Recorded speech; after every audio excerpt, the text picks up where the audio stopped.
YouTube, it's Brian Phillips, all new from HobbyZone, the 450 millimeter T-28. We're gonna fly it today, show you if it's any good. It looks really fun. Pop-off prop, removable landing gear.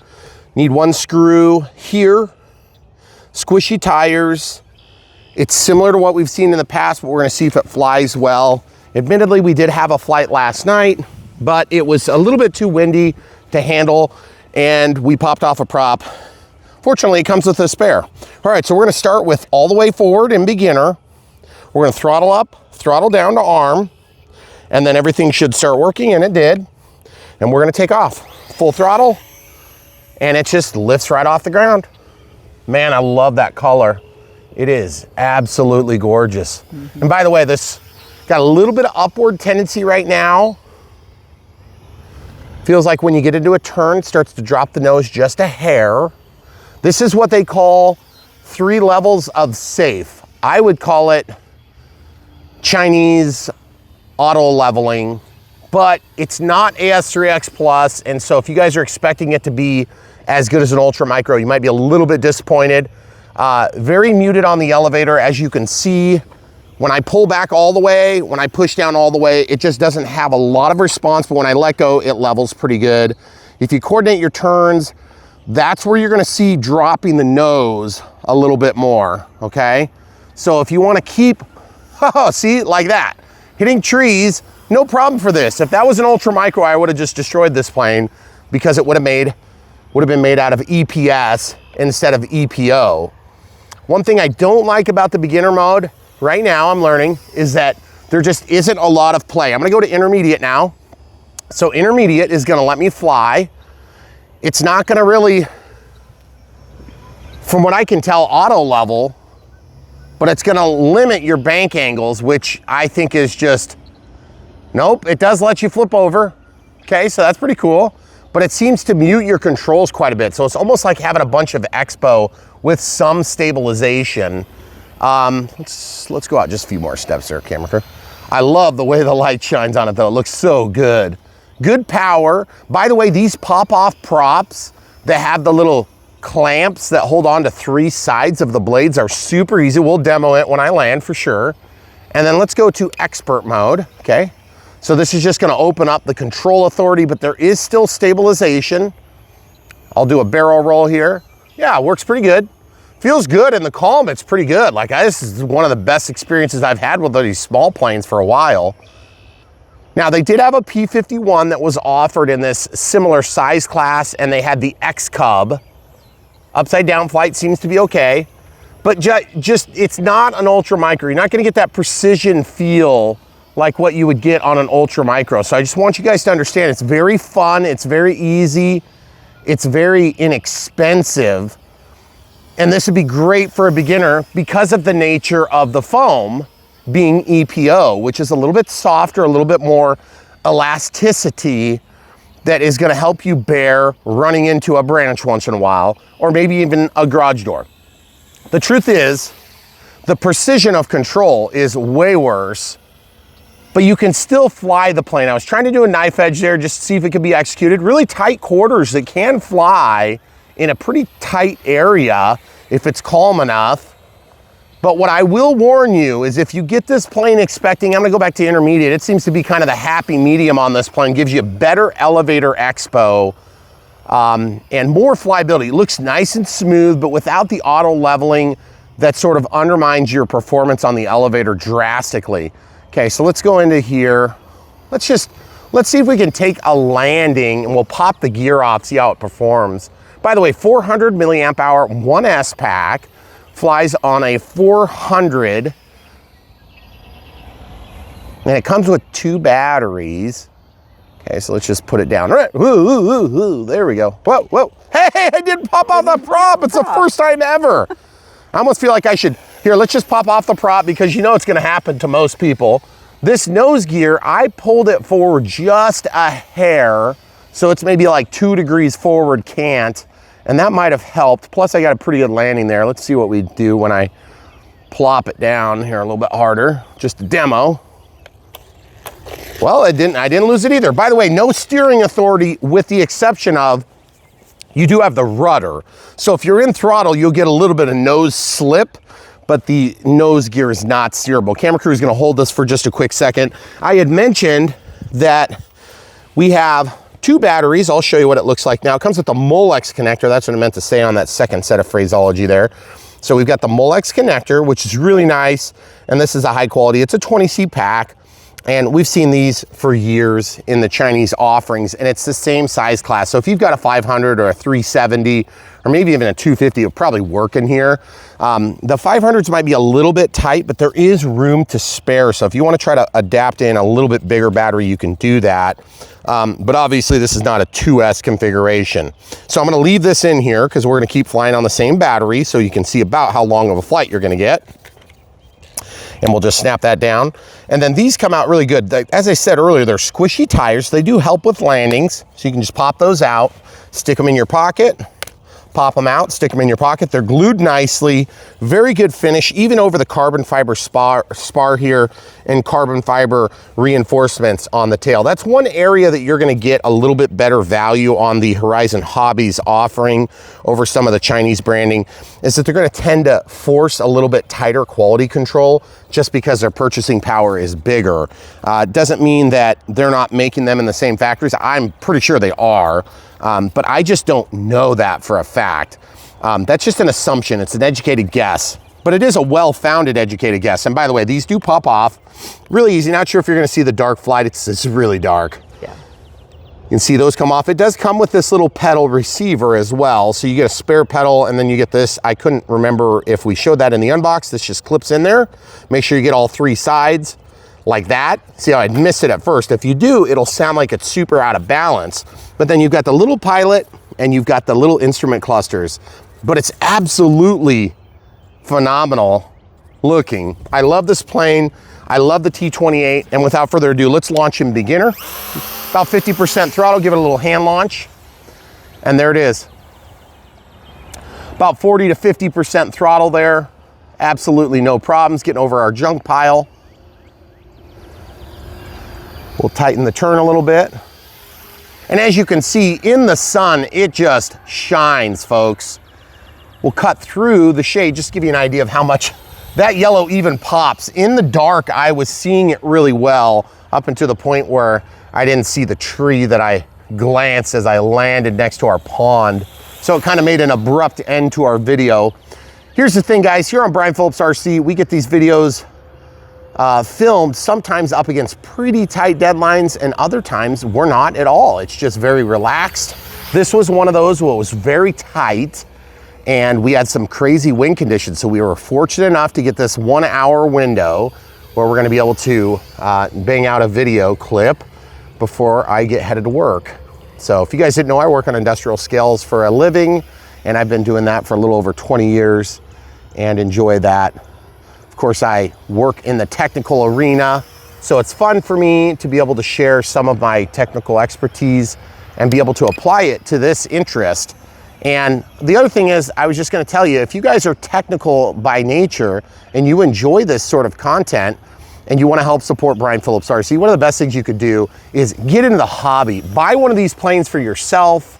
Help support Brian Phillips RC when you do it by buying it from the links in the video description below. That helps us to support the partners that we work with, like HobbyZone, E-Flight, Horizon Hobby, Spectrum. Those are the mothership brands that we work with. And then of course we have many others that we work with as well. And they're all good for different reasons. But I can tell you this, Horizon is one of the best American companies that we work with, intermediate now. Back from the expert mode. The expert mode just feels very touchy on the elevator. I'm not a big fan of the way it flies. A little bit sticky on the elevator is what it feels like. And you'll have that on this type of plane. Don't forget to show them the one-touch. Oh, one-touch aerobatics. Yep, in beginner mode. Okay, so we'll go full throttle, one-touch aerobatic, pull back on the stick. There, and it did a roll, even though I kind of pulled back on the elevator. So I don't know if that was just because I moved it wrong. Okay, so let's try again. One touch aerobatic, and then did another roll, very slow. Remember, it's gonna lose its nose, so don't do it too close to the ground. Now I'm gonna try for an elevator. There it goes. And the One Touch Aerobatics does work. That was all One Touch Aerobatics. I'm gonna go back immediately to intermediate. If you try to execute an intermediate, it will not work. There are trimmers for all the control surfaces. So if you find that you need a little bit of trim, you can trim it mechanically by bending the little doohickey out by the control surface, which is like the loop in the linkage. It's a metal linkage. That'll make it move the surface towards you, and then you can bend them out and it'll move the surface away, much like on the Ultra Micros of yesteryear. You can also use the digital trimmers. I'm gonna put this back in beginner, get it leveled out here. And guys, look at this. So we've got trimmers, so like it's rolling a little bit to the right. We'll do a little bit of that. And then I think it was just kind of stalling out at the top of that flight. Okay, ooh, looks pretty good now. Nice and flat and level. A little bit of trim down on the elevator. All I'm doing is just right there. Whoa! You're trying to demonstrate the prop. Hey, let's go demonstrate the prop. By the way, we've got a small project starting today on the damn gift shop. We've got septic going in, and there's a septic system that we need to be able to run our plumbing out there because we filled up our septic system on the house with capacity. They size them for bedrooms in our area. Oh, look, here's a prop. So you can see it popped off in the hay. Okay. So no damage, that'll go right back on. In fact, I'll demonstrate that right now. So camera crew, if you don't mind. If you're alone, you can do it, but we'll just use each other since we're available here. Okay, so what you do is you rock it into the pedal and then just drop it in. And there it is, just like that, pretty cool. So yeah, so the septic system is gonna go in. We'll give you a short flight here. A little bit of throttle and just give it a forward advance there.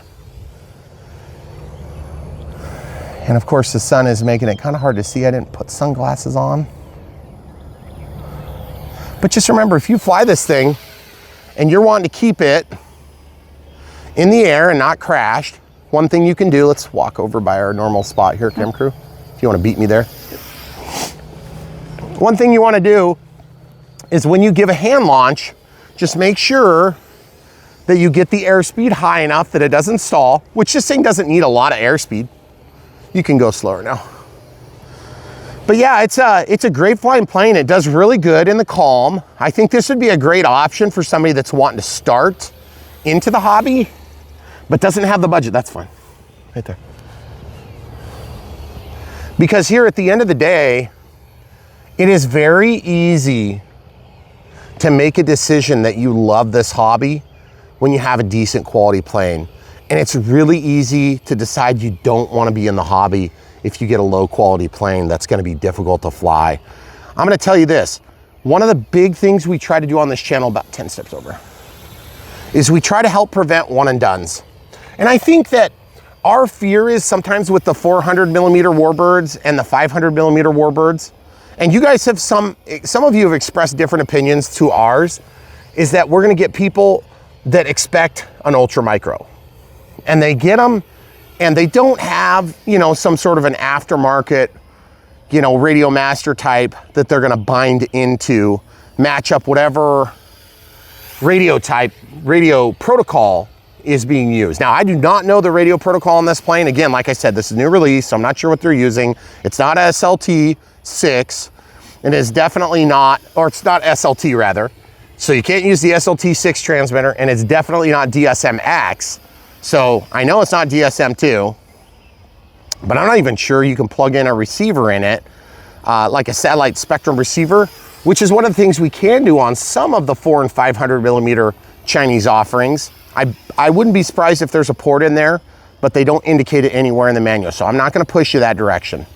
One thing I will tell you is if you anticipate this as your first plane, I want to warn you, there's still a lot more to enjoy in the hobby.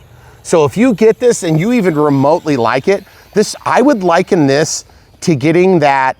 I used to have this Target Indy car that I got, and I think it was a red, it just had the Target symbol on it. And I had that as a kid, and it was really fun. You plop like 8 AA's in it, and you had a little cheapy transmitter with like the wire antenna.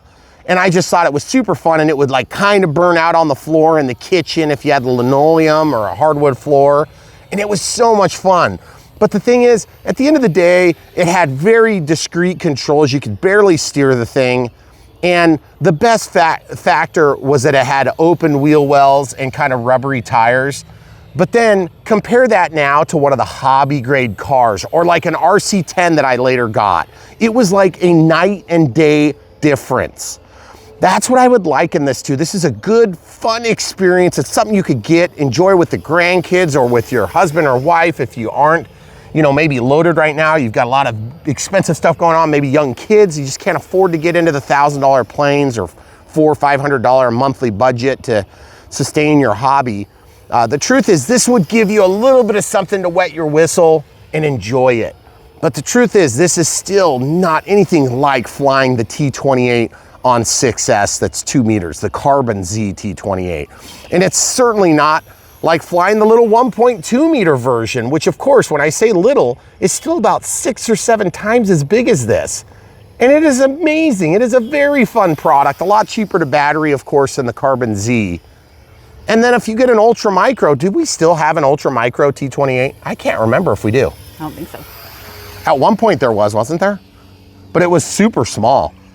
Of course, it was made of EPS, and so that's gonna be an expanded polystyrene instead of EPO, which is soft and rubbery. That's more like a dinner plate, okay? So it's gonna be very structurally sound, stout. It's not gonna bend very easy, but it is eventually going to break. So because of the stiffness, you end up with the probability of breakage and cracking. This stuff is way more rubbery, but it's also a lot denser and heavier. So at the end of the day, it's a great fit for a beginner, but the Ultra Micros are gonna give you a better analog for what the hobby has to offer. And so for us, our fear as influencers or reviewers or whatever you wanna call what we do here on YouTube at Brian Phillips RC, is that we're gonna show something like this that's gonna look really good, and you're gonna think, oh, it's just as good. Or you're gonna go onto the World Wide Web and you're gonna see it, good Lord, it's flying forever. No. You're gonna go onto the World Wide Web and you're gonna say, oh yeah, it's just as good. I saw Brian fly it. The truth is, it's still pretty dang good. It's better than a lot of the 400s we've flown. Some of the 450s and 500s we've flown. Oh, we have a low voltage warning. I wanted to show you that. You guys hear it? It's beeping at me. That is so nice, and it hasn't fallen out of the sky. It's still 70% throttle. It's eventually gonna go to a low voltage warning and die. So why don't I just keep it in a tighter circuit here? I'm doing figure eights because I can't quite make the turn I want. If you can't quite make the turn, throw a little rudder in there and you'll slip it around. And you see how you can do a nice tight circuit there, but you gotta be almost all the way into your elevator. There it goes, just finally died. Okay, so beeping, really good low voltage warning. I could have been flying over the water. I could have brought it in, landed on the ground. I feel like they did a great job on this plane, guys. Now, I didn't feel like the P-51 and the X-Cub were really anything super special. They were more consistent with what we were experiencing from the Chinese offerings. This one seems to stand out a little bit better. Now, again, I'm trying to kind of check my enthusiasm a little bit because I don't want to be unfair to the P-51 or the X-Cub. But I will tell you this thing looks the part. It's really well finished and it flies good. But again, we're talking about a T-28. A T-28 always flies good. And it's kind of funny because Cessna 182, same thing. They always fly exactly the same. No matter what model I get, they always fly phenomenal. And I love it. And look at this, we haven't even lost the prop twice. So I almost feel like maybe our pedals must have been a little bit better fit on this second prop. But either way, it doesn't really matter. The point is this, guys. This plane is great. It does all the things that you would expect it to do. It does a good job, but my fear is, and this is a real fear, and I wanna explain this to you, if you haven't picked up on it by what I'm laying down, that is, don't expect an Ultra Micro experience. Don't expect a full hobby grade experience when you get something like this, because if you do, you'll likely be disappointed. Or you're gonna believe that this is the best the hobby can offer. The truth is, this is really fun, and it will definitely wet your whistle if you're into the hobby and you maybe haven't ever flown or you haven't flown for a long time, okay? This will, oh, look at the water splattering on it. That's so cool. I love it, I love it. Just flying is like so real. When you're dealing with flying RC airplanes, is one of the most real analogs for RC. You can fly airplanes, or you can drive boats. Ooh, look, I must have caught the tail there. See that? Oh, just yeah. knocked a little bit of paint off, but it even damaged the plane. Huh, interesting. I hit one of these trees over here, and you can see before they leaf out, they're really difficult to see. But that just brings me back to my point. Flying is hard, okay? But it's easier now than it's ever been in the history of time to learn to fly RC airplanes, okay?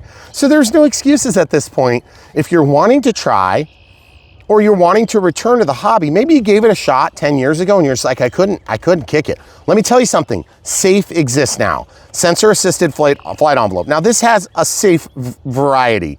I would call it a safe variety. I think it's maybe a little bit of a stretch to call it safe, because safe is locked in and rock solid and you feel confident with it. This one here, it allows a little bit more of this like wandering, okay? But it's better than the Chinese flight controllers that we've seen lately. A lot better, okay? And I'm not just saying that because I want you to buy this instead of that. I could really care less which one you buy, but I want you to have a great experience. And we hope you can hear my heart in that. When I bring this stuff to you on YouTube, I want you to perpetuate the hobby in a way that I do. I want you to be excited about it like I am, and not just go buy a product and then move on to the next thing, okay?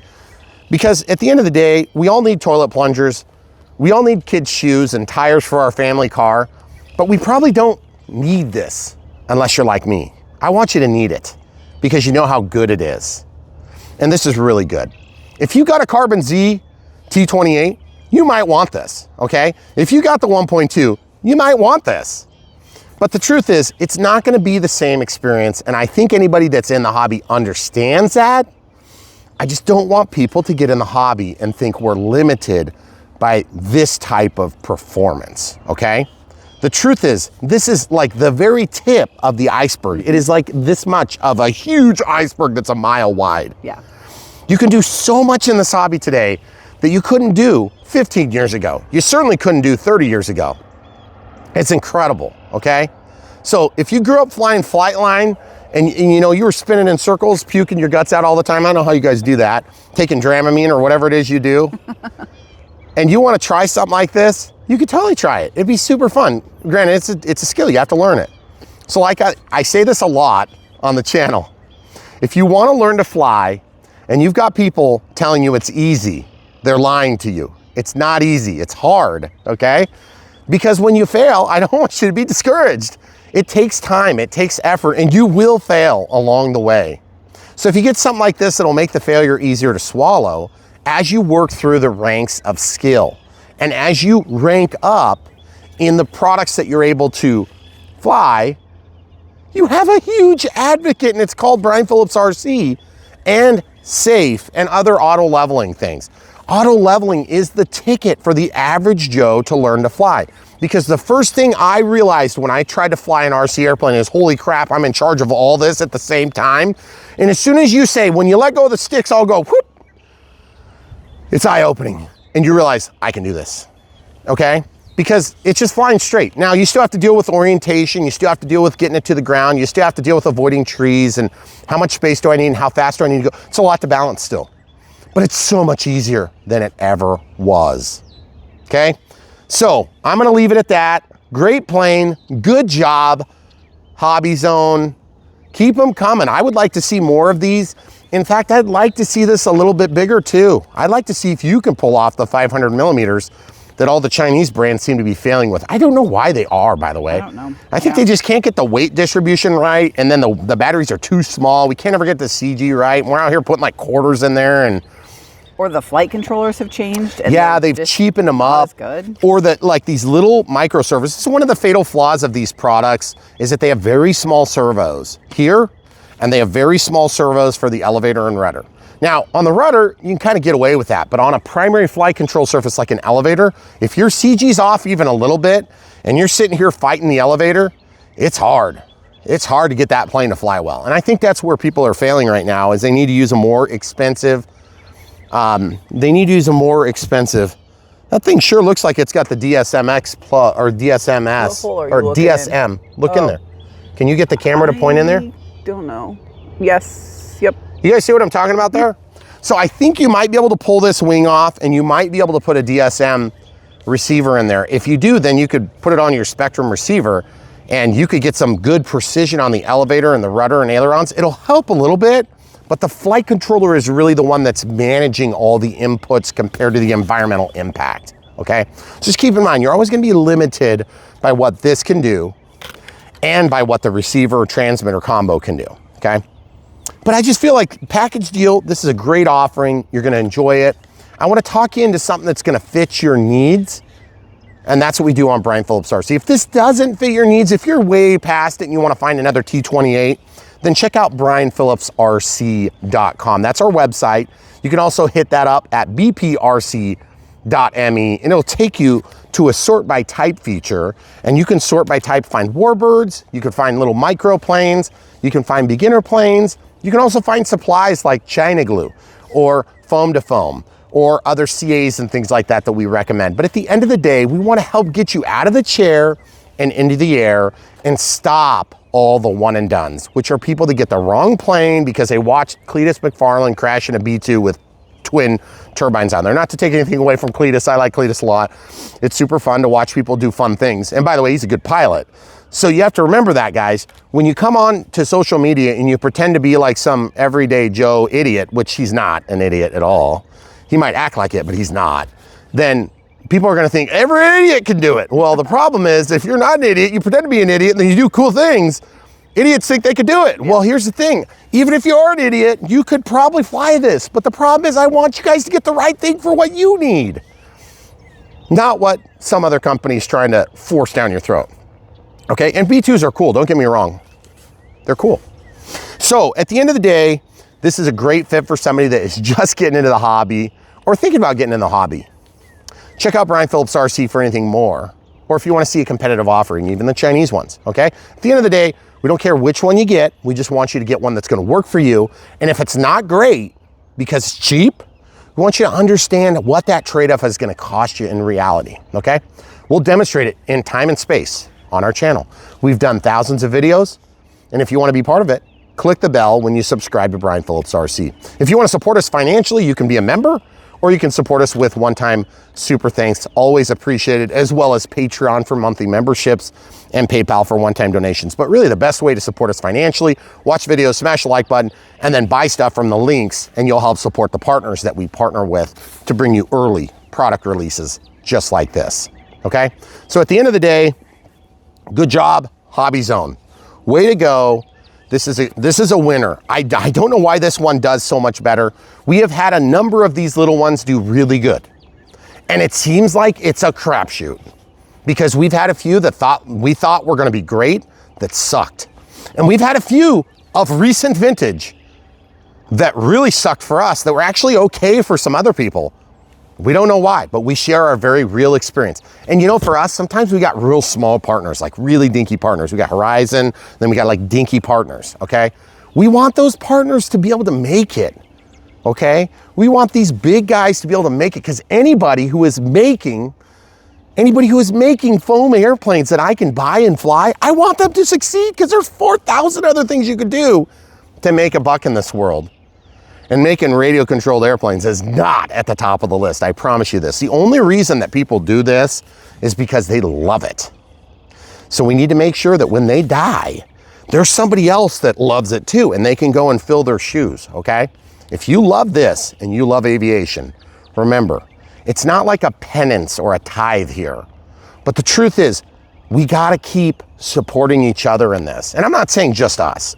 We're just one of, you know, thousands of people that help advance this little hobby that we love, okay?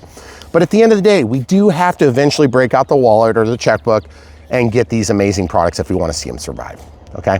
So guys, that's all we got for you. Great product. Get one, links in the video description. Thanks HobbyZone for making another good product. Make some more. These things are great. I'd like to see some EDF jets. Once you do a couple F-16s or something simple like that, that'd be a good airframe. Maybe an F-15. Nobody's doing an F-15. Give us a twin 30. That would be sweet. But then that's probably gonna be an ultra micro. At the end of the day, I just want planes that people can afford, that work well, and just bring it to the people that don't have the $1,000 budget, because that's what's gonna reach the masses, guys. All you gotta do is wet their whistle and you'll be selling the bigger ones in just a few short months. I promise you, okay? So if you're out there and you're thinking, I haven't thought of a new way to blow $1,000 a month, get one of these. It's like a gateway drug. You'll love it. Stay tuned. So much more from Brian Phillips, RC. Oh, by the way, we'll show the unbox build radio setup portion on the second half. We do that with small planes because they are oftentimes very quick and not very detailed. So stay tuned. So much more from Brian Phillips, RC. Thanks for watching. YouTube, it's Brian Phillips. We're gonna open a new box today. It is a box, and I have a knife, and I know how to use it. Welcome to Brian Phillips, RC. You've already seen this thing fly, so I'm not sure why I'm welcoming you, but thanks for staying. This is the unbox part for the tremendous and, ooh, fancy. Look at this. It's packaged. This is better packaging than we ever got from the garbage bag manufacturer. Yeah. Okay, so it's from HobbyZone, the T-28 Trojan 450 millimeters. I know some of you guys are clamoring to get to the order now button because these are super fun. And here's the thing, there used to be, by the way, skill level 1, and that probably does stand true, okay? If you saw the other HobbyZone offerings would have been a P51, and then they had the X Cub, and they were in the same size class. So they're very simple, they're basic, and they are ready to fly. Or are these dual protocol? I can't remember. I don't think these are. We're gonna find out right now in this unboxing portion of the video. Now you can also see with the gear off, it looks sweet. And all I gotta say is if you're clamoring to get to the order right now, check out the links in the video description below. All right, so without further ado, just like we do with more sophisticated planes, we are gonna unbox, build, and radio set up this plane, just like always. And that's the way we do it on Brian Phillips RC, because at the end of the day, we're gonna try to help get you guys out of the chair and into the air by telling the full truth, nothing but the true self-less God, and kicking boxes out of the way. All right, so this is a pivotal difference between China and Horizon. This is probably still made in China for Horizon. They just happen to have a nice HobbyZone manual, okay? Should be readable in English, yes. Written by English editors, I assume, because I can read it. So there will be instructions that are helpful, and you're also gonna get cleaner finishes and less out-of-box immediate problems than we do from some of the other competitive offerings. That comes as a trade-off to a higher cost, okay? Because here on Brian Phillips RC, first of all, I must say this looks sick. The lines are perfect. By the way, I am comparing it in the background. I don't know if you guys can see the Carbon Z back here. Just imagine this. Look at the lines. Even the shape of the wing is like perfect. The dihedral is perfect. Obviously, they have the panel lines for the outboard aileron, and then the inboard flap is where the aileron actually exists on this plane. So yeah, that's a little bit lame compared to the bigger, more fuller scale. But I will say this, I love the way this yellow looks. Yeah. It is really good. So at the end of the day, we've got the little paper person in there. Why is it paper? I don't know, to make it easy. We have a pop-off prop, okay? So this is consistent with what we've seen on other 400-ish millimeter warbirds of past. But just keep in mind, this is 450, so it is an in-between size. Don't ask me why the 500s that we got for a while were just not working. They couldn't get the center of gravity right. And I don't know if the servos were too small, but man, we were just having bad luck. So super excited to see this. And I think the X Cub might have a little bit bigger wingspan. But either way, in the same lineup, similar echelon for controls. Look, instrument cluster, so good. Yeah. But I gotta say, they spared no expense on the beauty of this plane. I love the T-28. It's one of those planes, I told the camera crew this, and this is something that we both agreed with. When we started flying airplanes, and this was like 11, almost 12 years ago now, I did not care for the T-28. It's just become like one of my favorite planes, which is so weird. And when you start having an appreciation for airplanes, when you're flying, and there's been a lot of other planes that have happened in the same order, like the CJ6. There's been, we just recently did one, an F2A, yeah, the Brewster. Buffalo. That was a really fun shaped plane. I would have never thought of that plane. I didn't even know it existed because I never knew to look into it. I remember the first T-28 you ordered, and I was like, oh, really? And I love this plane. And it's awesome. And it's so funny because every single T-28 we've ever done has flown good. Yes. So it's got to be something about the airframe in this case that pairs up with the control surfaces and whatever. I mean, obviously the Carbon Z T-28 is awesome. Yeah. It's one of my favorites. That's why it's been living in the living room for this long. It was also something that it was hard fought, that one. I waited for several years for that beauty. Yeah.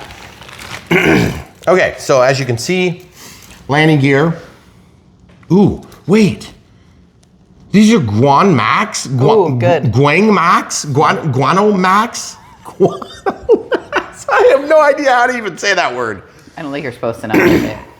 It's not a selling point. If you know how to tell us, read it.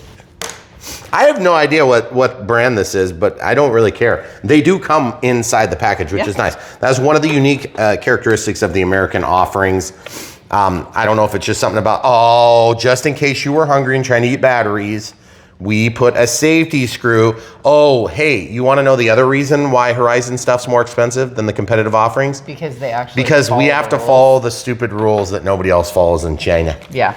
Now, I will admit, to me, that doesn't necessarily always equate to value in my life because most of those rules are just idiotic anyway.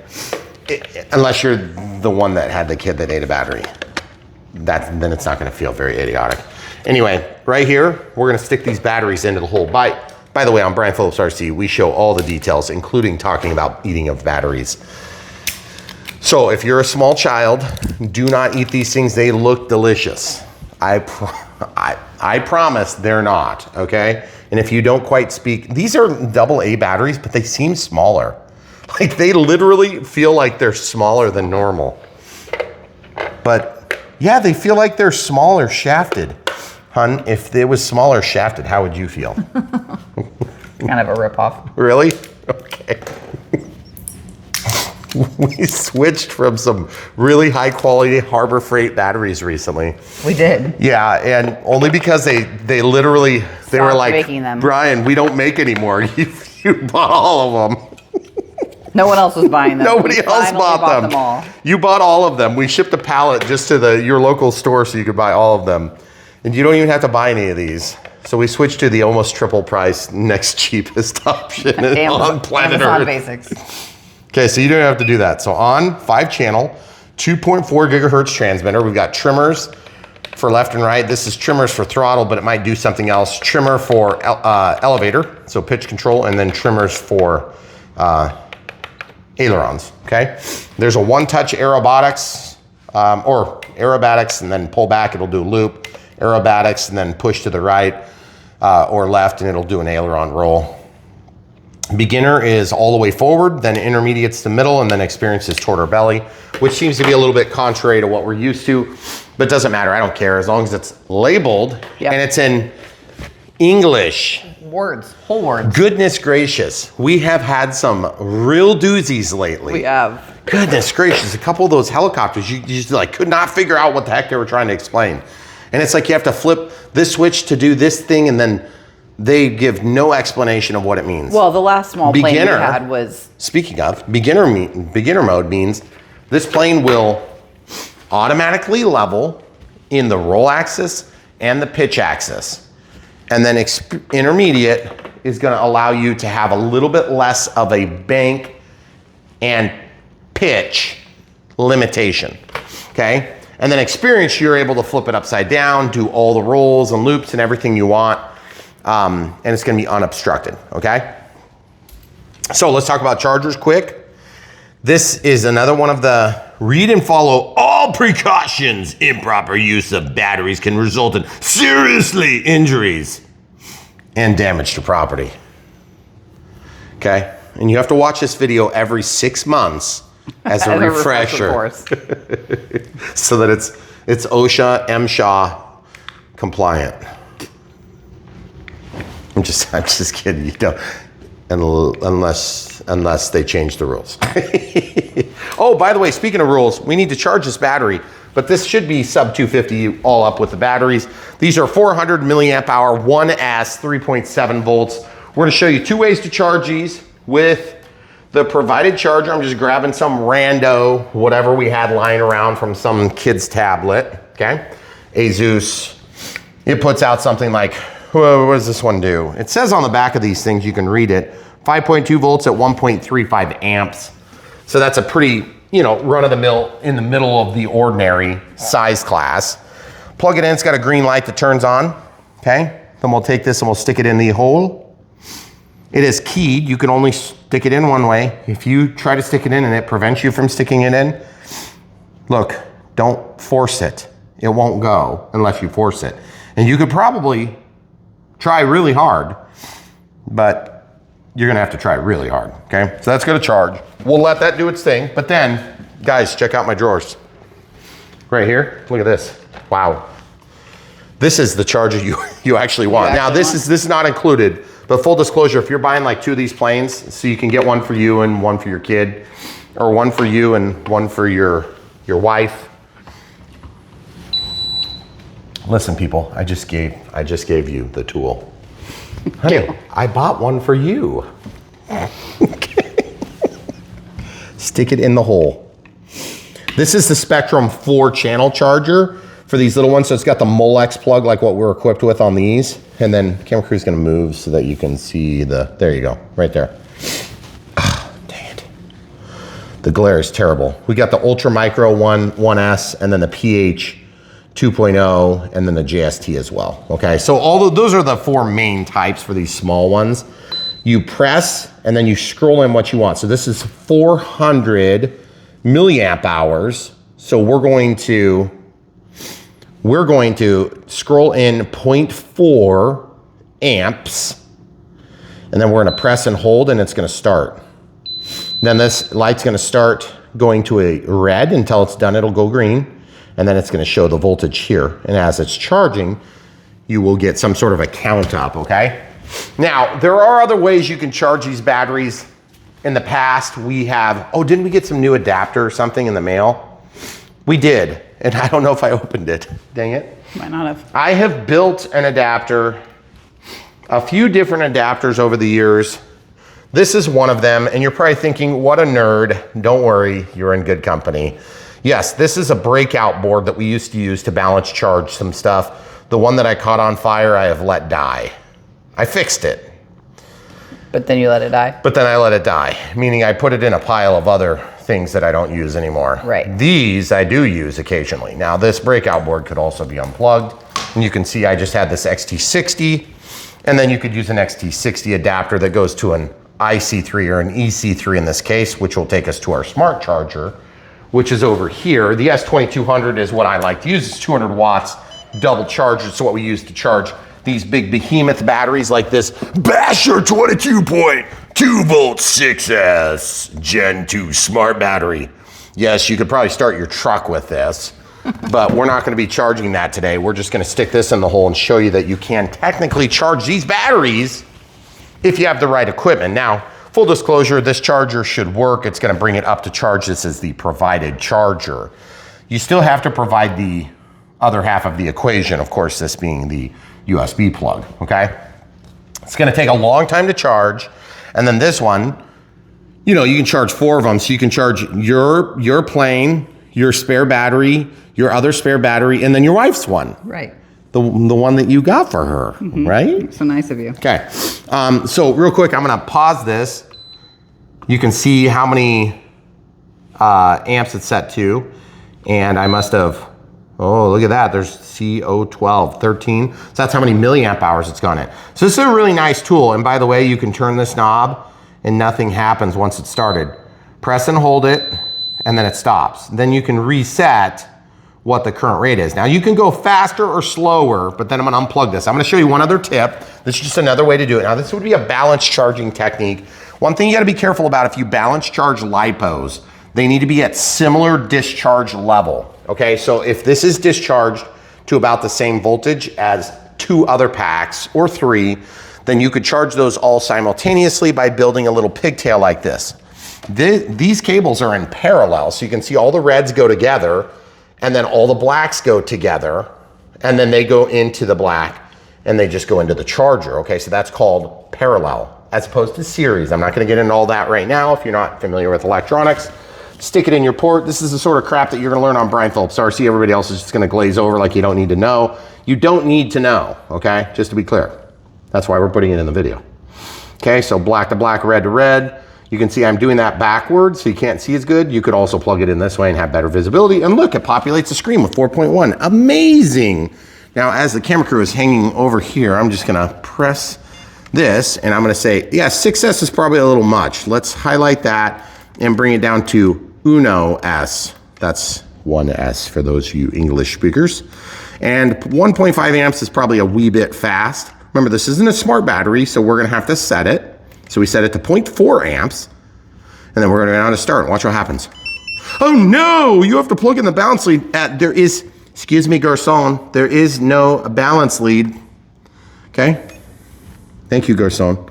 And then look, it's gonna start charging this thing, and it's gonna do it at that rate, and then you can press down and you can see here in Uno Momento, it should populate this, except this is all populated from the bounce port. So you're looking at the nominal voltage only, given that it is a 1S product, okay? Did you guys learn something that the other guys didn't tell you? I bet you did. Smash the like button. All right. If you are a nerd like me, let me know about your cables. Do you want to show them one more way to charge? Did you really have another way? Yeah. What way? Hold on. The suspense is killing you. Or you could just buy one of these. I know, lame, super easy. Order it. Links will be in the video description below. Yes, that is an IC3 smart lead, and there's nothing terminated to the smart lead because it's not a smart battery. See, now you can tell smart versus not. Wait, hold on, we agree, so I gotta find somebody else. Yeah, you don't have to build this thing. If you don't wanna build this thing, this thing, then you can just buy this thing right there. Okay, we'll link to this. And what we do, guys, if you're new to Brian Phillips RC, there's a lot of technical stuff we cover in our videos because I'm a nerd and I also work on things for a living that are technical in nature. And so this comes naturally to me. And yet I make it unnatural. So here on Brian Phillips RC, we aim to please. And when I say please, I mean help you get in the air. That's why we make short videos. Yeah. It's beeped. Can I put this away? Am I safe? All right. As soon as you do. So now we have a singular screw in a bag. Okay. So normally the nut and bolt sacks have more items. This one is very lowly, okay? There's also 3 landing gear, and you're probably thinking to yourself, 3 seems like a lot for one plane. It's not. Slide these in. I hope this plane doesn't suck now, because then nobody's gonna watch this amazing footage. Right. By the way, if you're brand new to Brian Phillips RC, this is probably our 4 millionth video. No, not quite. That does not look right. Because we haven't put the nose gear in. The nose gear, okay, so did you guys see how I did that? It's really complicated. You take the square, you make sure you're outboard, and then you stuff it in the hole. This is the way it's supposed to be, going outboard, okay? Why do I know that? It's because I guessed. That could be wrong. What does it look like? Did I do it wrong? You can barely see him in that picture. I did it right. Okay.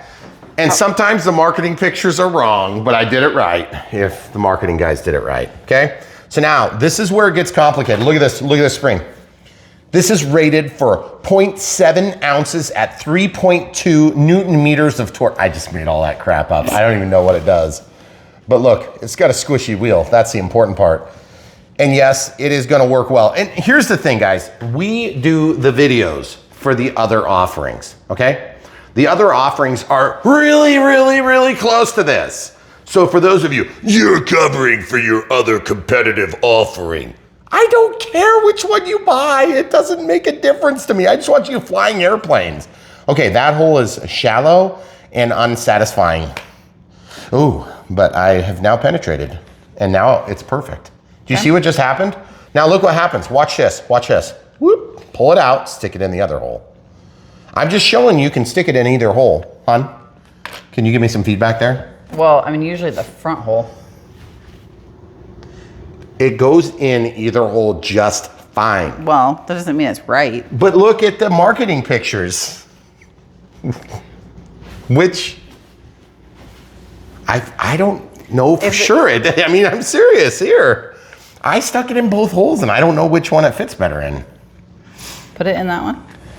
The spring is to the back. But I feel like that's the way it's supposed to be. But then I'm like, wait, hold on a sec. That actually worked pretty good when I stuck it in the other hole. It was very satisfying. The picture is spring to the back, so it would be the other way. So you put it in the back hole.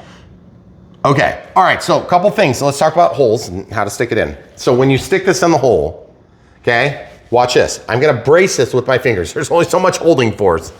This is going to take most of the bumps out, the soft tire. Then there's a spring.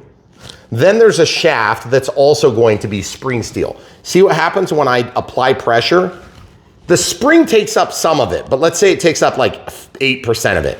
And then 80% of it goes through the tire, and then the balance of it goes through the main shaft because the stem is so long, okay? If this was up at the top of the lever, then it'd be different. It'd be a different story. Then you'd want to stick it in the right hole. Okay, so which hole are you sticking it in? I'm gonna stick it in that hole. Okay. Because then it matches what the marketing department did. And obviously, we know that the marketing department is right. Okay, so listen, I'm opening the sack. This is the nut and bolt sack. I'm just gonna spill the nut and bolts out. All one of them. Now check this out. The provided screwdriver, for those of you with insanely small hands, will work great, okay? Now watch this, it's got a nice pan screw. You will not be able to get that at Menards. If you don't know what Menards is, it's a store that's in the Midwest. Actually, Menards is a pretty big store these days. They are pretty big. Menards has gotten their reach. My Nards has gotten bigger. Okay, look, see? And then I'm gonna stick this right into the, penetrate that hole there. Oh boy! They got excited and threw it on the floor. Uh-oh, we're gonna find that and come right back. I found it. That was our high-tech slow motion. It was right there the whole time. It's a good thing we picked this gray floor. We paused, it's been 3 weeks. I finally found it. Stick that down there. Okay, see, this is held onto my fingertip. I'm just gonna stick it in the hole, which is like the most mild penetration. You have to be very gentle or it's gonna pull out. Oh boy, yeah, it is extremely difficult. Look at my whole hand. Han, go around so they can see. What? No, the other side, go this way, and film from top of the dishwasher. I want you guys to see just how awkward this is. I'm gonna show you a trick. Guys, I know you wanna use the stubby screwdriver. I know you want to. And I don't wanna take anything away from you in this delectable hobby.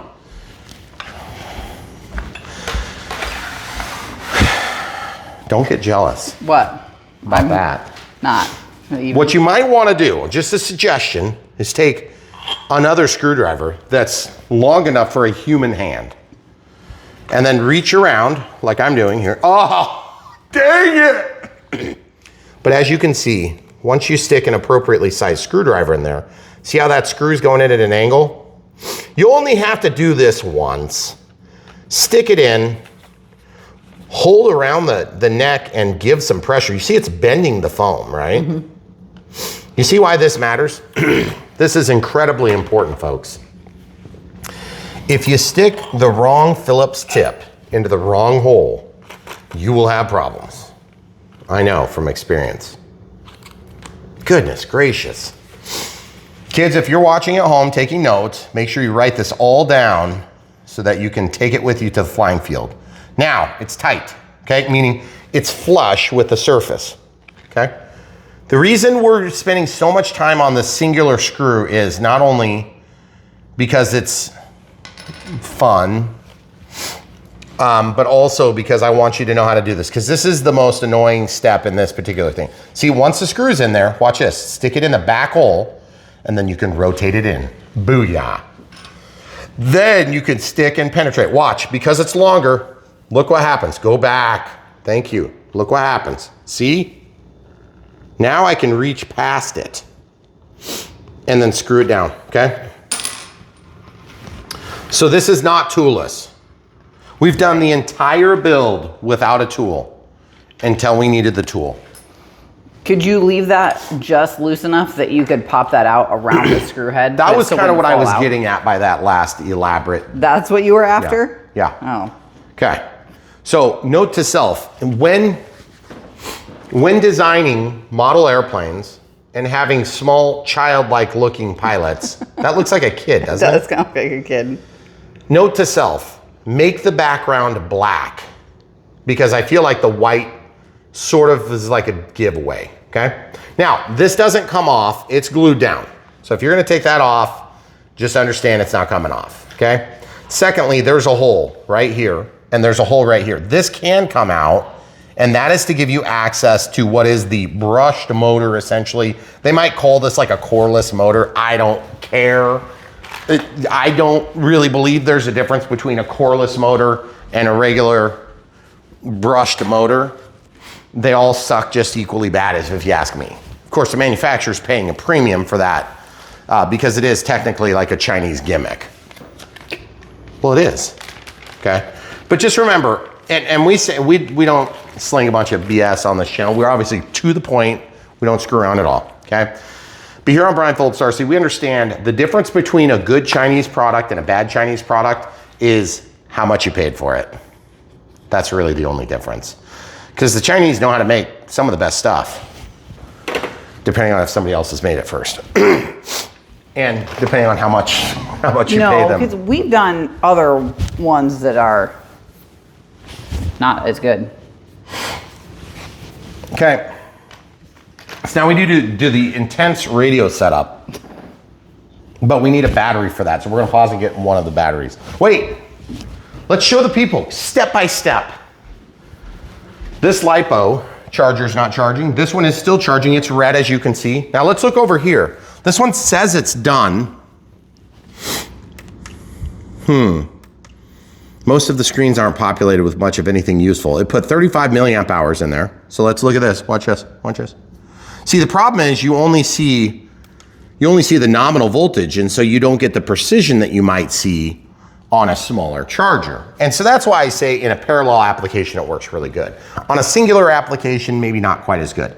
So watch this. When I plug this back in here, you can see the voltage, okay? So let's go ahead and, yeah. See how it's a 4.1? We'll start it at 0.65. Just show you, this isn't gonna catch on fire if you go over 1C. What does 1C look like? On a pack like this, 1C is going to be 0.4 amps. I'm trying to move this so that that giant glare isn't there. Right there. 400 milliamp hours means 400 thousandths of an amp hour. That's what milliamp hours are.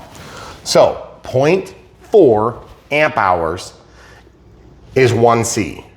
This is a 20C output rating, okay? There's an in and an out. Nobody ever talks about this. It's super confusing. We use the same terminology. It's usually the rule of thumb that I have learned that seems to hold true across manufacturing brands. The 20C rating is a marketing gimmick most of the time, but it does stand, it helps, you know, like the different types of dividers, the different types of casings that they put these lithium polymer cells into, okay? So that you don't get puffing like we have on this gigantic battery right here.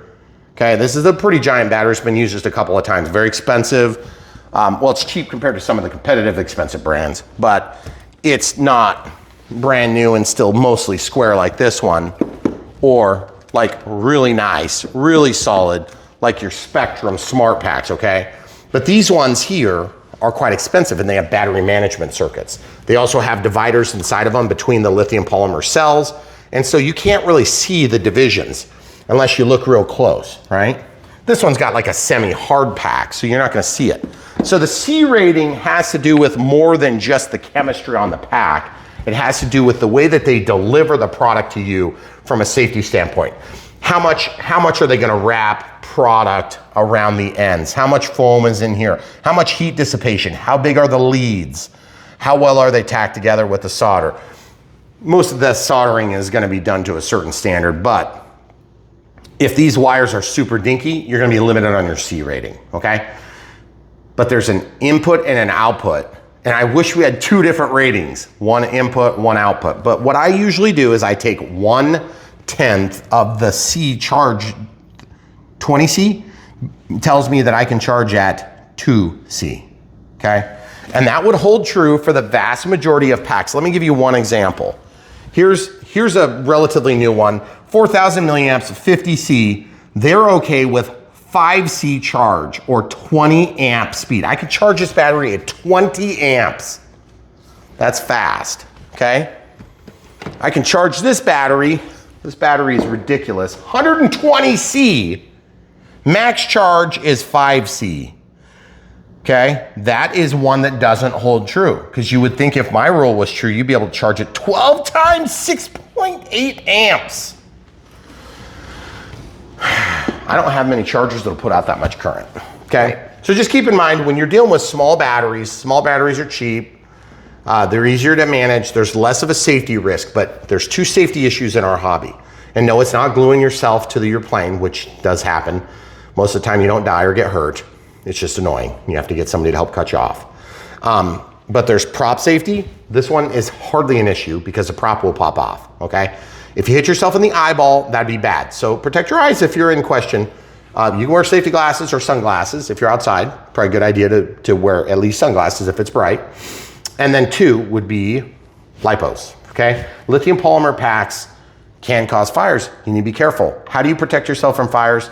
The biggest thing is, most fires happen during charging or discharging, or a crash of a vehicle, or leaving them charged forever and they get puffed and then never have a way to let the chemistry discharge, okay? So if you want to protect yourself, keep batteries at a discharge state when you're not using them. So if you don't know what that means, 4.2 volts, like where this is just about ready to attain, is charged for a lithium polymer pack. It's considered charged. And then 3.3, maybe 3 would be over discharged. I sometimes run them as low as like 2.8, but that's not a good practice. It's hard on the chemistry. It makes them over discharge, okay? But you operate at the top of the band, and then anything below that, it will just fall off like a rock. So time to charge, up here is charged, discharged, out, dead. Keep going, dead, dead, dead, dead, dead, dead, totally drawn down. When you're down here, it won't even start charging. If you're in this range, it'll start charging and it'll bring you back up, okay? But remember, the function of time is discharge very fast at the end. That's why when you have a lithium ion drill and you go and you're using it for an hour, and then all of a sudden it goes from 4 bars down to like dead in like the last 5 minutes. That's because of the way we measure these circuits, okay? This is at 4.2, plenty good. I'm gonna discharge, show you the 33 error, beep, beep, beep, beep, beep. There's a problem in charging. So for safety reasons, charge on a hard surface. If you don't have a hard surface, get yourself a cookie sheet, put it in a pan. If you don't have a cookie sheet, put the pan in the middle of your carpet floor. You're safe at least because you've got something protecting it. But let's all be realistic here. Most people have a hard surface somewhere in their house, whether it's not underwater, but you can put it on a hard surface. If you have a kitchen, you can put it on a kitchen counter usually. If it's made of like wood, maybe not pick that spot. Go to the bathroom if you've got granite or some sort of a quartz, or if you have, you know, like a, what am I, help me out here. Marble, or, some other, yeah, I don't know, some cheaper product. But I mean, you don't want it to be a wood product, okay? I mean, even a laminate countertop would be better than. No, it wouldn't. It's still not good enough. I want to tell people good safety details. So what's another cheap product? Is there such a thing? I mean, if that's all you have, use a cookie. If in doubt, people, and you're brand new to the hobby, you're trying to be safe, and you're like, you're giving us all sorts of information, I'm gonna definitely come back. If in doubt, get a plate. This is ceramic, okay? Ceramic will protect yourself. This thing, if this burned right now, it'd be like, and it'd be gone. And it would be that quick, okay? I take my batteries and shoot them with guns when they're dead. What? I'm not supposed to say that? Pew, pew, I'm supposed to say that? Well, anyway, I take them out back. We're in the country. Nobody cares. And then I put them out of their misery. Because then I pierce the packs. I used to do it with a nail. It's more dangerous, considerably more. I had a block of wood, and I'd run a nail through them, and that would discharge them. And I do it with safety glasses and like oven mitts, and like I'd be like, okay, kids, get out here, ready? And I didn't die because they were discharged, so the chemistry was already on the waning side of things. But safety first. If you guys are concerned and you don't have a place, I'm just saying, if you go to the internet where you can get nervous about anything like great idea. If you feel sick, just go into Google and just type all your symptoms, and you certainly will not find out you have cancer, right? I think we're 34 minutes into this video. Yeah, I know most of the viewers, your loyal audience. So anyway, getting back to the point. So now you take this mostly charged battery, and it said 4.2, and you're like, well, isn't that charged? Yeah, but really there's another way that we tell when a charger is done. It has to do with the amount of current that's still flowing and the amount of reluctance. So it will drop, the rate of charge will slow, and those little chargers are more sensitive to the end of the charge cycle than the big chargers. That is the only reason you don't want a high wattage charger to charge these unless you're parallel charging. And then you can charge a number of packs, understanding that some will get a little bit overcharged and some will get a little bit undercharged. Have you guys connected all the dots?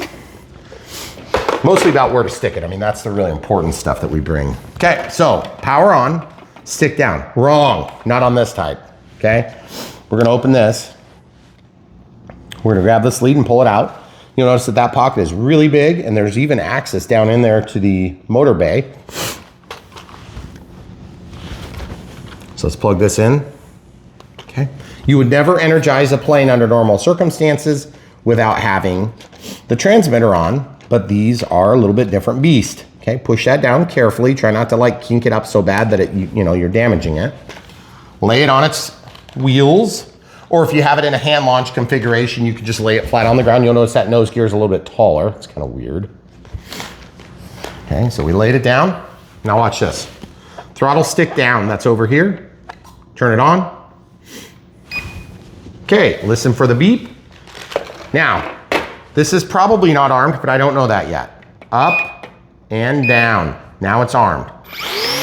Okay, you notice it's perfectly balanced. That's just a hilarious joke. That is one of the trade-offs of these pop-off props, is good luck getting them to be balanced. They will never be perfect, okay? So don't bother messing with it. It's not gonna matter anyway. As I move the plane, you'll notice these things tweaking around all over the place. That's because this plane has safe NAS3X all the way forward. Watch what happens to the elevator. Look at the elevator. It's trying to pull out of a dive. Now it's level-ish.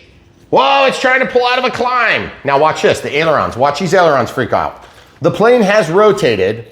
Despite our best efforts, it's continuing to rotate.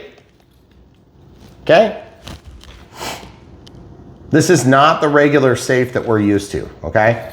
It operates a little bit different on these flight controllers, okay? So, in beginner mode, it's gonna auto level. It doesn't manifest the same way as an AS3X equipped option. So this is not AS3X, okay? This is the whatever comes in this little cheapy receiver, okay? It's a built-in flight controller, right? So when you go to advanced, yay, we still have a stabilizer on. Okay, this is the difference between the cheapest ones and the HobbyZone ones, is that we still have stabilization inexperienced. That is a big ticket item for me. Why do I care? Because we've been saying it for years for the cheaper brands. Hey, brands, listen to me. I do this for you. I want to have 3 modes. One mode that auto levels, one mode that doesn't auto level and gives me stabilization. And if you insist on having an off mode, that's fine. But what they instead give us is one mode that auto levels and limits bank angles severely. It won't let you flip over. One mode that like lets you roll over like this. And then one mode that totally shuts everything off and it flies like crap. That's annoying for me because I'm like, why can we not just have the stabilization and also fly the plane how we want? Because you kind of need a stabilizer on these things because they're not always the best flying airplanes in this size class, okay? This is not an ultra micro. This is not an ultra micro. It is small, like an ultra micro, but this is cheaper than an ultra micro. It's also made of a different type of foam. So this is gonna be more like EPO instead of EPS. EPS, expanded polystyrene, is like this. Forgive it for being dusty.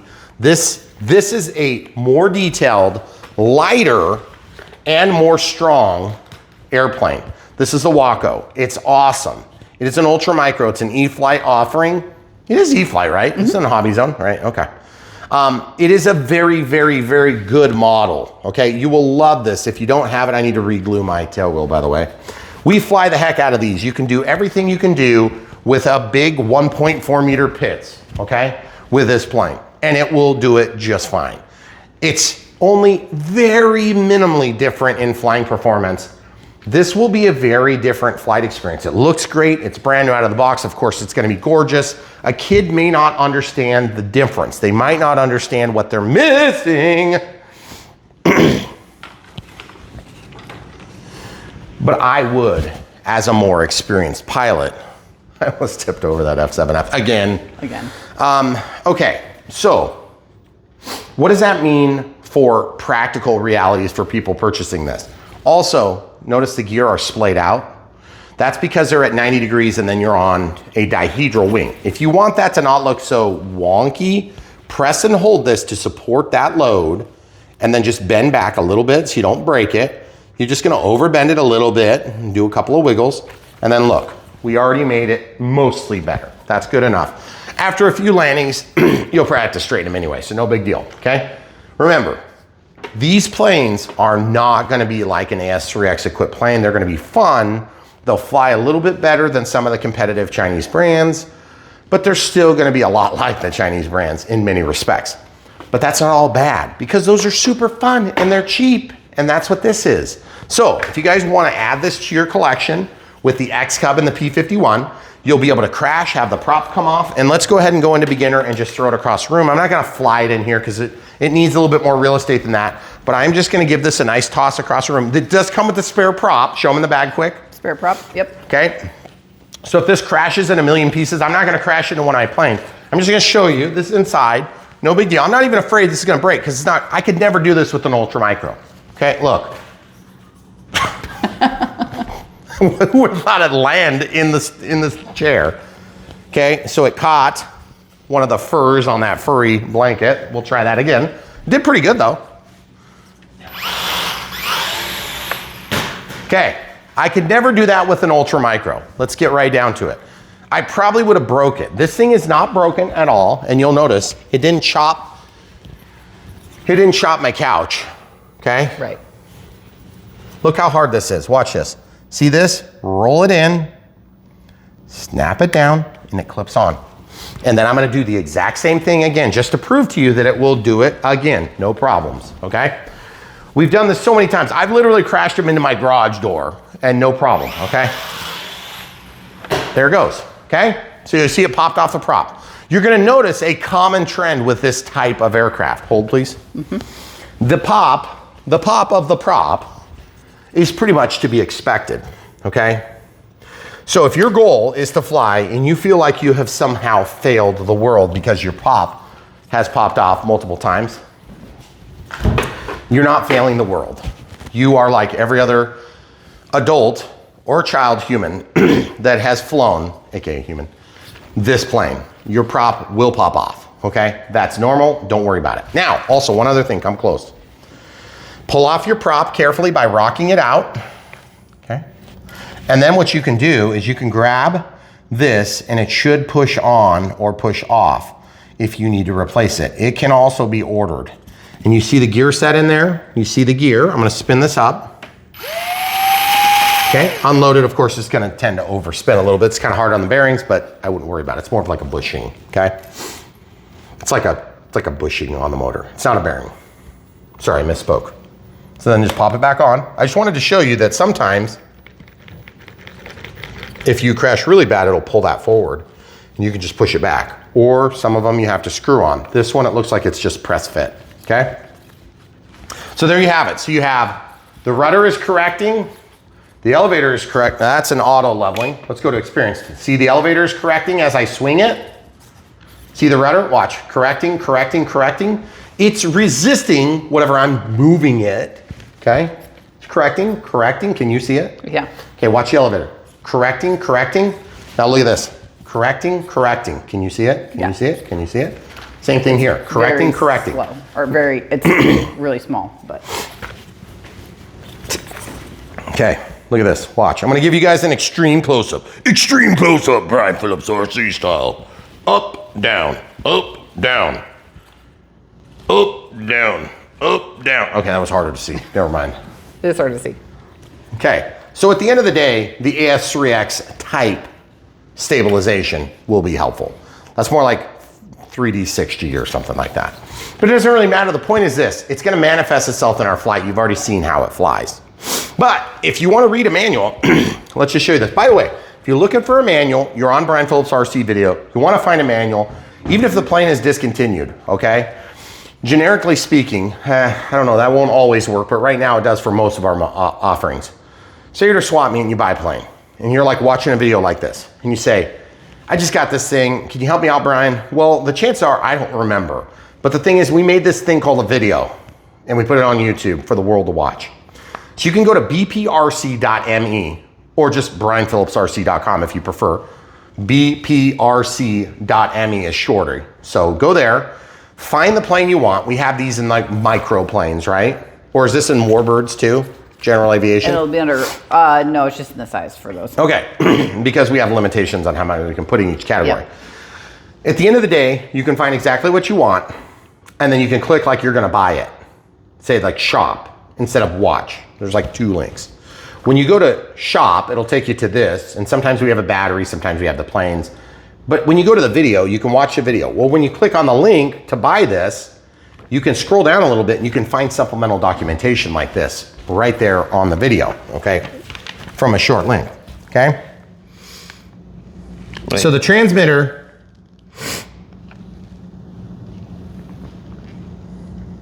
there's the four port one we were talking about. They're suggesting the S155, okay? Okay, pretty amazing, look at that. Hold on, I'm trying to keep the. Okay, camera crew's trying to move it for the glare. But then that means that I end up seeing a glare, so I can't see. You don't read it anyway. I'm not gonna read this, are you kidding me? Aerobatics button. Oh, so the aerobatics button, real quick, since we noticed that. When you're flying along, having a good old time, you press the aerobatics, and then it beeps, and you pull back, and it's gonna automatically do whatever it was called to do, okay? It's gonna crash into something if you tell it to do it. It doesn't know what's in front of it, okay? So aerobatics, roll to the right, it's gonna roll, and then it's gonna be done, okay? Just remember, it doesn't control the throttle. It doesn't always hold its altitude, but we'll find that out. I don't think there's any barometric feedback on this. That'd be for altitude, by the way, in case you guys are wondering. The helicopters are starting to have that nice. What is that? That's the battery. That's not what the battery looks like. Wow. Okay. Look, you can go to the AMA and stuff if you want. Oh, safe flight modes. Flight mode switch. Okay. So they're calling this safe. Yeah, I don't know. Look, throttle up and down trim. Yeah, so it's just regular trims. Okay. Okay. So some of the planes have this feature called one-touch U-turn. Total waste of time, never has worked, and you have to train it on this thing. That doesn't exist on this, thank God, because it's a waste of time. All it does is wherever it is, no matter what it's doing, it will turn for a period of time. Has no idea how fast you're going, has no idea what your throttle condition is, has no idea of the attitude of the aircraft, any of that. All it does is it puts some rudder input in and then rolls you to the other direction. It doesn't roll you to the other direction is the problem. If you're driving into wind and you go, it might change degrees like 4 degrees, and then you're just completely confused. I've hated that feature since they put it out. It never worked. China cheats on that one, especially, okay? They didn't put that on there. Thank you, HobbyZone. One-touch aerobatics surprisingly works fun. And so I actually do like it. It's fun for people that maybe don't have the skills to do a loop, but I'm just gonna tell you how to do a loop. Watch this, watch this. Pull down, wait till the loop is done, and then let go. You say that though, but you've been flying for a long time. She could do it. She could do it. The camera crew could do it. The kids, I mean, it's fun for the kids. Loops, I'm not trying to take anything away from you learning the process. I mean, I am the guy that learns in front of the camera. I don't mind looking like an idiot. But I will tell you this, one of the easiest things to do in aerobatics is a loop. Throttle, level flight, make sure it's not losing altitude because it's going too slow or gaining altitude because you're doing something wrong. Just go straight level. As soon as you're level, enter, pull back, Get to the top, maybe cut the throttle back a little bit on the way downhill because you're gonna otherwise go too fast. And then when you get level, let go of the stick. You've completed a loop. Put it on your list. So now that you know how this works, let's talk about how to fly it for a minute. Elevator up, that pulls you up. Elevator down, that pushes your nose down. Aileron left, that rolls you to the left. Aileron right, it rolls you to the right. Rudder left, yaws you to the left. Rudder right, yaws you to the right. But just because of the dihedral in the wing here, typical control inputs on a rudder is going to tend to increase the speed of this wing and decrease the speed of this wing, which means you're going to tend to roll as well. So when you're flying a plane, if you want the best results, especially with a trainer like this is actually a trainer plane is what we use them for now, is you would yaw while you put in aileron input. So the rule of thumb is if you're trying to coordinate your turns, you'll give a different amplitude of rudder as you're giving ailerons. Now in a real airplane, what you would do is you would induce, I need you to be right here. You would induce a turn by tipping the plane with the ailerons. And then you would pull back on the yoke. You would stop giving aileron input, and then you would pull back on the yoke and you would start changing your heading. Then you would turn by letting off the yoke, pushing it forward and coming out. And then you would be where you want to go. Because remember, when you're driving, the way they teach you to pilot airplanes is the way they teach you to go from point A to point B, as though you are Mr. Roboto and you don't want to fly for freedom. But anyway, that's how you do it if you're flying chart flying and you're into that sort of boredom. Any of you pilots out there, tell me how right I am in the comments below. So you introduce this, then you pull elevator. Now, when I say you introduce, like if it's a yoke, you would introduce and then you would stop introduction when you get where you want to go. Okay? Go back where you were. Then you will pull back and then that will change where your nose is pointed. Simultaneously, you will maybe give a little tiny bit of rudder input on your pedals. So your feet would look like this. Your feet would look like this. Push down, and that would cause you to yaw the plane as well. So as you're pulling back, but see, in an RC, it doesn't really work that way because everything happens faster. Come back here and stay there. You yaw the plane into the turn because you want to keep the nose pointed into the stall, okay? Because if you were to imagine this as a glider and you want to fly, then you'll be flying into a turn, you'll yaw the plane, point the nose downhill. You'll also have to continue applying ailerons to continue rolling, unlike a full-scale airplane where it's big.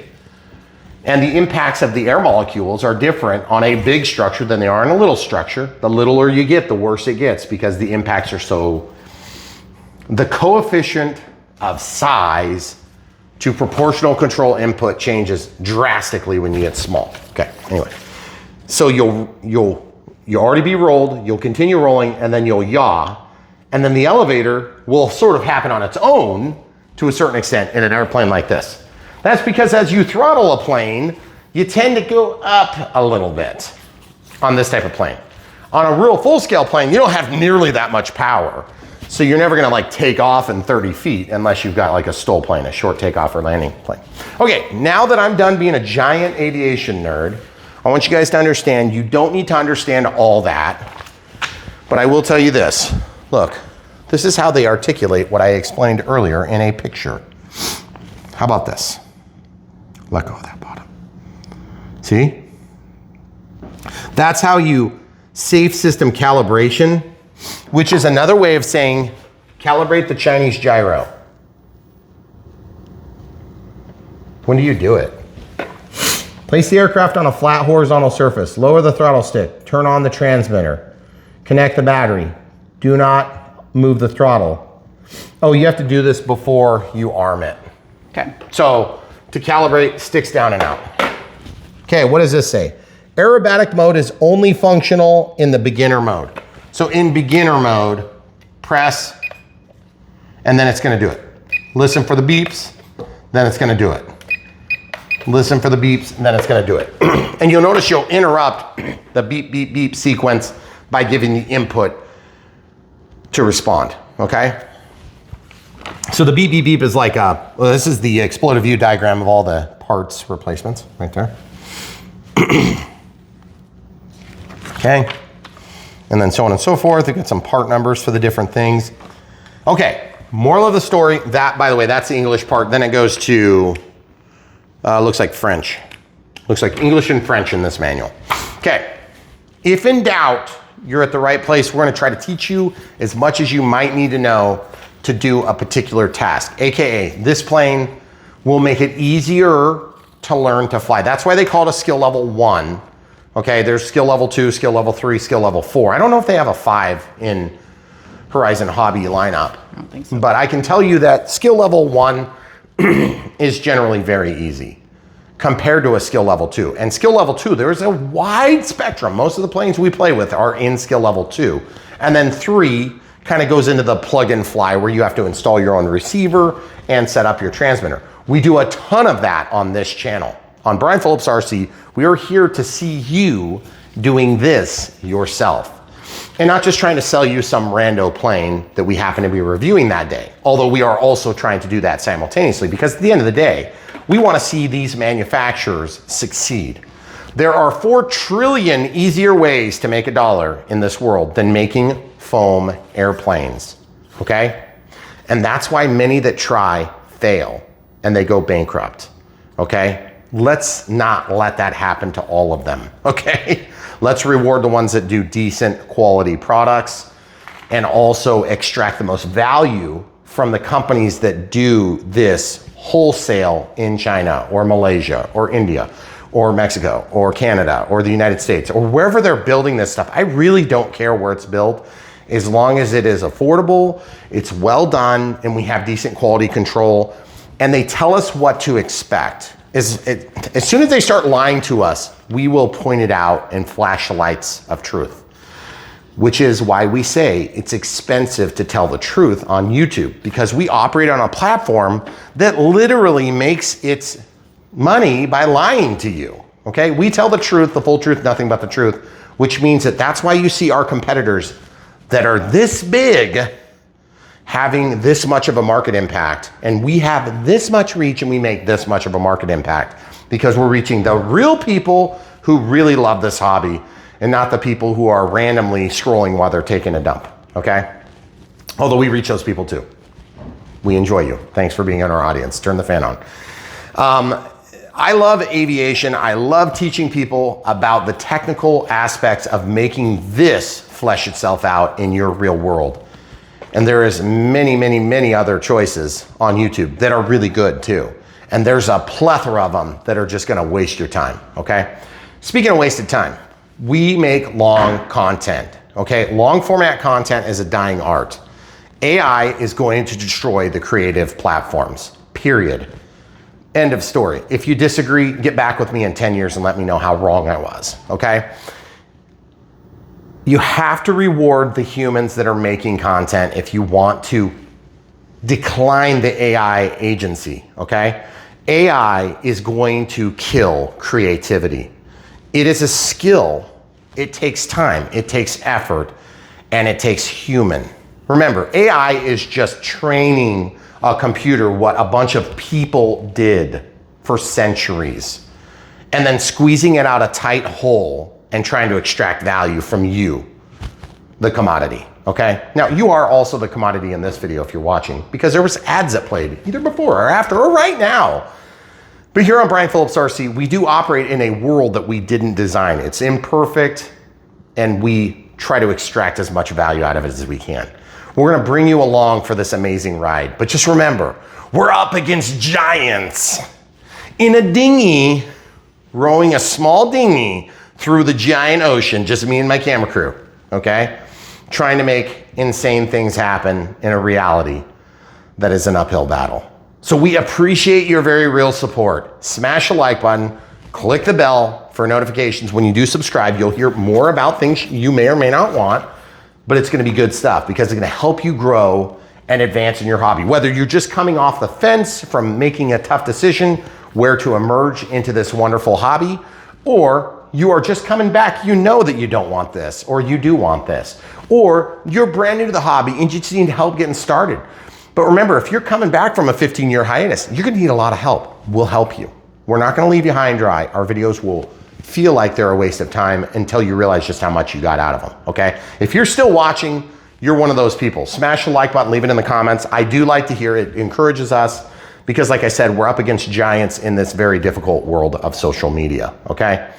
If all I did was make AI generated thumbnails of people in giant fights and politicians being hauled off to jail, then we would probably quadruple the size of our channel, but we would bring no real value. We want to bring real value. That's what we do. Or we try, okay? And we try to do it in a way that's entertaining enough that you don't fall asleep. And if you do fall asleep, smash the like button because obviously you needed a nap. So you're welcome. I love aviation and I know you guys do. If you're still watching, thanks for being here. Other ways to support Brian Phillips RC, buy them from the links. When you buy them from the links, we make small commissions from the manufacturers. But yet we still manage to tell the full truth about the problems we find and compare them to competitive offerings in the videos for an early release. And then the companies still want to work with us. That should tell you something because we serve an audience, not necessarily the companies like this. The HobbyZone, there's fine company. There's nothing wrong with this company. E-Flight, Horizon, Spectrum, all these different brands that we work with on a routine basis, some of our like bread and butter offerings, okay? We like them. We liked them before we worked with them. We still like them now, and we like them more. And we think that they're one of the companies that are gonna be around in a few years to keep offering something that is harder to do in a market of easy to do. Let's reward the ones that are doing what we want, okay? So at the end of the day, we're here. Easiest way to support us, buy stuff. When you see it and you like it, you don't pay a penny more. You get to keep your bonus programs or whatever. If you got coupon codes, you can use whatever's available. Doesn't matter, just follow our links. You support Brian Phillips RC and the crazy projects you see us doing like the aerodrome we're building and all sorts of other things like that. That's pretty much the big one though, because it's financially draining. And I won't bore you with the details, but at the end of the day, it's awesome and I love it, but it's also incredibly challenging. So we appreciate you stepping up to the plate and doing your part by literally clicking a link that is doing the part when you buy something. Now, if you want to buy that Carbon Z Cub, you can also buy that thing and you also support Brian Phillips RC and you'll support us maybe slightly more because the commissions would be bigger. But at the end of the day, we're not trying to sell a Carbon Z to the guy that should be buying this. That's the difference primarily between us and the other guys. We want you to find success because we want to avoid the biggest failure in our industry, which is called one and dones. You buy this plane and you fail and you never come back. Now, I don't think people that buy this and fail will never come back. But if you buy that Carbon Z Cub and you fail, you aren't coming back because your wife won't let you. Because you'll spend thousands of dollars getting into that if you start from square zero, okay? And you have to get to that Carbon Z, which by the way, if you find success, if you're come back to the hobby, you could totally do that. We'll help get you there. But if you're brand new, don't do that. It's a bad move. You'll fail. And you're gonna blame me and the industry and you're gonna quit and we're gonna lose you forever. But this is so good, you want it. So you gotta go through the right channels and you'll find success because we'll be here to help you. One other detail about finding success is a kitchen scale. And yes, I know you're probably thinking, what the heck does a kitchen scale have to do with success? It has to do with sub 250. Sub 250 meaning this thing will sit hopefully, of course. I'm gonna hang this over the edge. We're gonna try to lay this down just so it's like super easy. And there's not an easy way. So what I'm gonna do is I'm gonna grab a cup. Watch this, guys. You may not know this about Brian Phillips RC, but I have cups. Use all sorts of dishes today. Yeah. So we're gonna zero this. I'm gonna lay this on there. And you'll notice it's 80 grams all up and running. That means that you're allowed 250 grams before you essentially need to operate within the program directives within the drone registry crap and all that. Know before you fly and remote IDs. And by the way, remote IDs have come a long way. The government forced it. It should have never happened. It's a total farce. And yet, it's the world we live in. The problem with living in an imperfect world is that we have to respond and live in an imperfect world to make it as perfect as we can get away with, okay? We don't always, what does that song say? I didn't start the fire or something like that, and then yada, yada, yada, yada, yada. Don't sing it, we'll have to. I don't know what the words are, but it's that song. I didn't start the fire, except for the fire in your heart for this plane, I hope. So check it out, links in the video description below. Cheesy comments aside, I'm sure it's gonna be one of the better 450 millimeter warbirds that we've ever offered on the channel. And I hope it breaks our heart when things suck. And we've had a few that have sucked lately. Stinkers, big stinkers. And I hope that's not just me getting more advanced and really enjoying better RC products and having a disdain for products that don't work well. But the truth is, if that's what's happening, it's good for you. Remember, go through the filter of Brian Phillips RC. You'll be able to apply the truth that you know about me, how good a pilot I am, where I fly, the tight quarters, whether it's windy or calm. The stuff that we tell you in the videos will help you to judge whether or not a product is good. I'm like, what's that guy? Ebert? Robert and Ebert? Who? Siskel and Ebert. Yeah, but I think Siskel's dead. I think they're both dead. Or no. Sorry if you're not dead. Yeah, if you're not dead, leave it in the comments below. If you're watching, that's awesome. When you go watch a movie and you're like, is this movie gonna suck? You can come here and get your totally unbiased review in just seconds. Or hours. Or hours. But if you have a few hours to decide. But the truth is, I mean, when you're buying a $100 thing, it's not a big deal. When you're buying a $700 thing, or you're buying a $1,000 thing, or a $2,000 thing, you might want the help. You can also skip ahead or behind. You won't hurt our feelings. And if you play at like 2 times speed, by the way, there's some stupid premium offering you can get where you can play 3 times speed. Why do I have to pay a premium to get 3 times YouTube? What are you doing? Just let the people play it at 10 times speed. Somebody has something to do. And his name is whoever's watching this, or her. 7% of you. But yes, if you're here looking for a gift for your husband, this might be a cool gift. Just get one for your kid too, because they're gonna both want one. And they're cheap, guys. When you get into the echelon of RC, retail RC, this is still pretty cheap, okay? If this is stretching your budget, I understand everybody has different places of, when we were first married and I was working my butt off, trying to get traction in my career, this would have been a stretch for us, okay? It's not now. But now we're spending money on much more expensive, stupid things that we shouldn't have. Yes. Like buildings and concrete. We'll tell more about that in other videos. Guys, so much more. We've touched on so many details. My camera crew is rolling her eyes like, get over it. This video is done. And I am resistant to her pushing. She's laughing. Obviously. But the truth has come out. This video is over, and we appreciate you being here with us. Thanks. Smash the like button, click the bell for, you want to get notified. There's new stuff right around the corner. I can't even tell you about it. It's right there. Yeah. Okay, I got like 3, 4 new releases sitting right there waiting for you. Ooh, we got a couple on the way. They go like, what was that supposed to be? It's supposed to be a helicopter. And they're brand new. I sent you one this morning. You did? Yeah, did you not get it? Did you not read my email? So at the end of the day, we got so much stuff right around the corner. We can't wait to share it. And we're super excited to be part of this RC ecosystem where we try to bring truth to a bunch of companies that work out of China, you know? That's a high order, okay? And everybody on YouTube is just trying to get you to click. Well, of course we want you to click, but we'd rather you click and then click again and buy. But then we really want you to just be flying with us. You can live vicariously, get that dopamine hit, or you can get the real dopamine hit by getting one and bringing it home and flying it, okay? I'm telling you, once you get started, you won't quit unless something changes, and then come back. We'll get you back. Thanks for watching, guys. Oh, other ways to support us, Patreon for monthly support. You can do YouTube members, is kind of the same thing, but it's gonna be on members. Thanks for being members if you're members. YouTube super thanks, one-time donations if you wanna buy us a cup of coffee or a beer or whatever it is you like to drink. I drink coffee. I know it's hard to believe, but only because I was on a diet that obviously worked. I used to drink a lot of pop. Now I drink a lot of coffee and pop. And then, sorry, any other personal details I should share? And then PayPal for one-time donations if you don't like those ecosystems. We understand YouTube takes like 30%. Patreon takes like 18%. PayPal takes like 0% unless you're overseas, and then there's nothing you do about it. So at the end of the day, it's nice to have the platforms to help support each other. It's really appreciated, by the way. You know, if we got 5 or 10 people in a given month that throw us a couple of bucks, it really does help. It offsets some of the time contributions. Are always appreciated. But really the easiest way, if you guys want to win, while the companies that we work with win, the easiest way is just buy from the links, okay? And then you get a plane, we get a small commission, and they get a sale, which is what they want. But at the end of the day, we don't want you to buy stuff that sucks. But we still will show it to you and tell you how bad it sucks, if it does. I don't think this one's gonna suck. I think it's gonna be good. It feels solid, good carbon fiber reinforcement, soft tires, beautiful trim livery. I love this livery. I love the yellow livery. I also like the red and white one. By the way, that I found, I had to match that color once.